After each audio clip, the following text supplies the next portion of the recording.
A cardinal rule in litigation is this: know your adversary. Sometimes a bankruptcy trustee will settle and give a deep discount on a good claim just to bring in money. Sometimes trustees won't.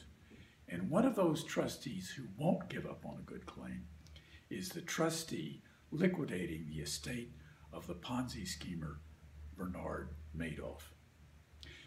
Through the last 12 years, the courts all the way up to the Second Circuit have decided quite clearly that any customer of Madoff who took out more cash than he or she invested is obliged to give back the so-called fictitious profits taken in from Madoff within 2 years of bankruptcy. Most people who were clearly liable gave up, threw in the towel. However, there were a good number who thought, as it turns out incorrectly, that they could wear down the trustee by continuing litigation even after it appeared fruitless.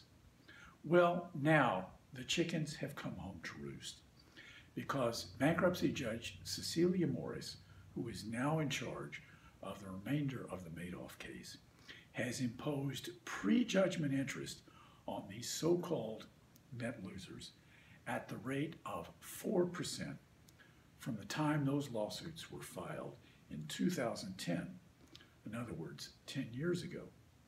And prejudgment interest, as they say, ain't hay, because with annual compounding, these judgments are going to amount to almost 50% of what the trustee would recover.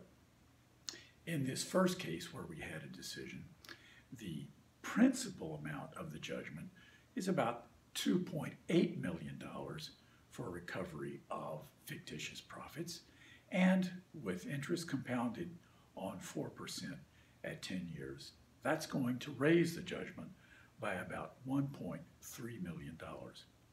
Now that raises the question, what happened?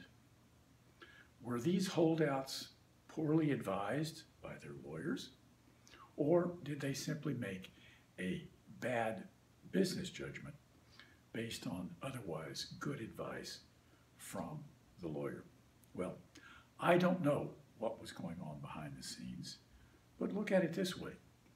In addition to prejudgment interest raising the judgment almost 50%, these folks have been paying attorney's fees for more than 10 years. Was all of this the right way to conduct the litigation?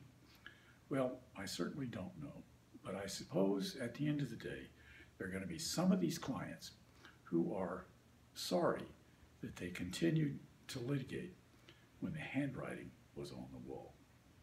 You can read about this Madoff story in my column appearing today on the ABI website.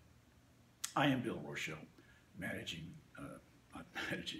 the editor-at-large for ABI, and I will return same time next week with something else interesting that has occurred in the world of bankruptcy. Until then, be well, stay safe, stay home, and enjoy the holidays. Good day.